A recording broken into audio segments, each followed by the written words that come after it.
Hey guys, skuter apa yang sesuai untuk jalan jauh? Dekat kedai saya, yang ini, Nova 160 SE. Ini tahun 2025 punya motor yang baru keluar saja. Okey, harga cash 8,800. On the road bulanan 25 lebih anggaran 5 tahun untuk muka kosong.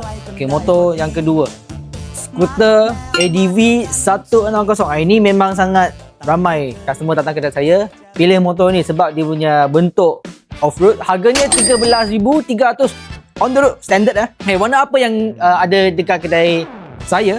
Semua. Okey, saya tunjuk kamera mai. Ini warna hitam, matte hitam, metallic warna putih. Ada lagi warna merah dengan warna grey, silver. Okey, macam mana kita boleh bezakan standard dengan SE? Yang standard ada stripe, ada stiker dekat sini. Korang nampak? Ada stiker. Kalau yang SE punya, grey tu dia tak ada stiker. Lepas tu dia pakai emblem. ADV dekat kedai saya ada yang full accessory punya. Jom saya tunjuk. Okay, ini yang full accessory punya. Jadi accessory apa yang kami bagi? Ada ini, dia punya light cover, crash bar, GV punya. Ini belum tukar lagi. Kami akan tukar. Korang nampak? Motor tampak besar lagi kan? Siap sekali dengan monorack. Yang heavy duty punya dengan box 45 liter. Okay guys, kalau korang nak test motor ADV 160, korang boleh datang kedai saya. Sebab kedai saya ada motor saya ADV 160 untuk korang untuk test ride. Tapi korang kena beli dengan saya lah. Ini NSS 250, lebih dikenali sebagai Forza 250. Okay, apa kelebihan motor ni? Di auto windshield saya cuba start motor ni. Korang nampak?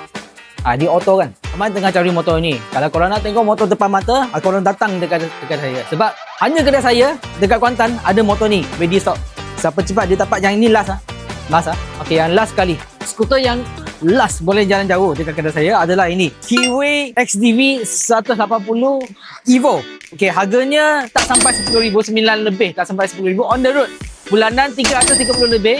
Ikat 4 tahun Kalau nak cuba 5 tahun pun boleh. Lewat 5 tahun dia punya bulanan lagi rendah sikit. Okey, kelebihan motor ni saya dah cakap dalam video saya sebelum ni. Korang boleh tengok saya punya review. Ini motor memang lawa, berbaloi dengan harga. Jadi kalau korang nak tengok motor, datanglah kedai saya dekat Jalan Bersera, Kuantan, sebelah Public Bank.